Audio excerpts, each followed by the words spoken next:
ba ba ba ba ba ba ba ba ba ba ba ba ba ba. Guess what's back? Back again. New set's back versus old set back again. It's time for new set versus old set. This is round one of Innistrad Remastered versus Kamigawa Dynasty. I only had one vote in the poll, and this was what the vote was for, so this is the next series we are doing. After this, we will probably either be doing the Dragons of Tarkir mixed with something special that I have in mind, or we will be doing the other series that I posted earlier, Foundations versus Lord of the Rings. I'm excited for both. I really enjoy new set versus old set. I think it's one of my favorite things to do on this channel, especially since I've started staggering them in terms of openings. I only open 1 to 2 packs in total at a time, and so each week is exciting for me to see who's going to be taking the lead in the following week, and how it plays out. So for this one, I'm going to roll a dice to see who goes first. So we'll go odds and evens, and it came up a 10. Just in case you guys can't see that, I'll bring it up close. It is indeed a 10. So therefore, we will start with the old set. Can Kamigawa strike hard and strike fast? Kamigawa only has 12 cards versus 14, so just like with Strixhaven before, there is a slight handicap for the older sets versus the new sets, but we will accommodate that accordingly in our calculations. Ooh, Construct with haste, 3/1. Nothing on the other side, that's okay though. Is that still on the screen? Beautiful. Alright, let's see what we got. Ooh, we got an artwork and a token. That's impressive. Ooh, I like it a lot. Nice. Alright, let's see what we got. Ooh, Fort Swamp. Look at that beautiful swamp. That is banging. We got a Mukotai Ambusher. Rat Ninja 3/2, Ninjutsu 1 and a black, and it has lifelink. Nice. Upriser Renegade, Human Samurai. Gets +2/+0 for each other modified creature you control. Oh my god, that's going to get powerful really fast. Imperial Subduer. Human Samurai. Whenever a samurai or a warrior you control attacks alone, tap 1 target creature you don't control. Nice. I'm liking all the full art so far, too, in this set. Okay, I spoke too soon. Here we go now. Brute Suit. Vigilance, Crew 1. It's a 4/3. That's decent.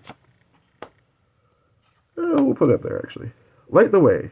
Choose 1. Put a +1/+1 counter on target creature or vehicle, and you untap it, so it's an instant, which is great.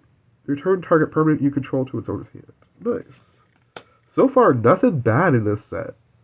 Trample Haste, Crew 2 for a 7/7. The only downside is it costs 7 to play it, but it's still not bad. Oh, I have a little... There we go. That's been annoying me for a bit. Malicious Malfunction. All creatures get -2/-2 until in a turn if a creature would die this way, it gets exiled. That is painful. Circuit Mender. When it enters, you gain 2 life. When it leaves, you draw a card. Okay. Actually, you know what? If you blink the crap out of that, that's an amazing card. Michiko's Reign of Truth. Target creature gets +1/+1 until end of turn for each artifact and or enchantment you control. Crap. First 2 chapters of this saga are insane. And then it comes back as the Portrait of Michiku. It gets +1/+1 for each artifact and or enchantment you control and is a 0/0 at start. Well, I know what deck that's going in, if I decide to put it in a deck. Springleaf Avenger, Insect Ninja, 3 and a green to ninjutsu it, otherwise you have to pay 1 extra green. Whenever it deals combat damage to a player, return target permanent from your graveyard to your hand. Ooh. And a Weaver of Harmony in Hollow. Other enchantment creatures you control get +1/+1. Pay green, tap this, copy target activated or triggered ability you control from an enchantment source. Wow. Wow. Kamigawa come out with the bangers. Kamigawa is going to definitely give Innistrad a run for its money in this first episode. Innistrad's going to have to pull out something insane. Because I don't think there's anything that's going to beat these. Snake Ninja's amazing. I like that a lot. The Circuit Bender isn't crazy. There's at least 4 cards in the top here. We'll set aside the land. Lands shouldn't count. There are 4 banging cards up there, though. Arlane Embraced by the Moon. Emblem. Creatures in control have haste and tap. This creature deals damage equal to its... Ooh, nice. I don't know what... Ooh, and it's a wolf on the other side. I do like that token. Alright. Moldgraph Millipede. When this creature enters, mill 3 cards and put a +1/+1 counter on this creature for each creature card in... Ooh, shoot. That's a good start. Faithless Looting. Draw 2 cards, discard 2 cards. I mean, it's okay. It's good if you're not doing well, but otherwise, it could bite you in the butt. I'll put it up top. Fine. Why not? Exile target creature you control, then return that creature to the battlefield under its owner's control. If it's a spirit, you get to put a +1/+1 counter on it. Nice. Good for my spirits deck. Wretched Griff. Emerge 5. You can cast it for 5 and a blue instead of 7. So 1 less. You get to draw a card when you cast it, and it has flying. If you cast it for Emerge, you have to sacrifice a creature, though. Huh. Not that great. Siege Zombie. Siege Zombie is decent. Inspiring Captain. When this creature enters, creatures you control get +1/+1 until end of turn. Conduit of Storms. Whenever this creature attacks, add red at the beginning of your next main phase this turn. Then you get paid 3 and 2 red to transform it.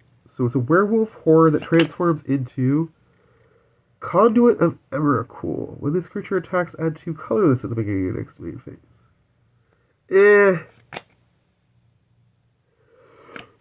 As far as werewolves go, that's not one of my favorites. Galvanic Juggernaut. This creature attacks each combat if able. This creature doesn't untap during your untap step. Whenever a creature dies, this thing untaps. Huh. In the right deck, that's pretty good. At the beginning of each player's upkeep, if a player has no cards in hand, you draw a card and you lose a life. Huh.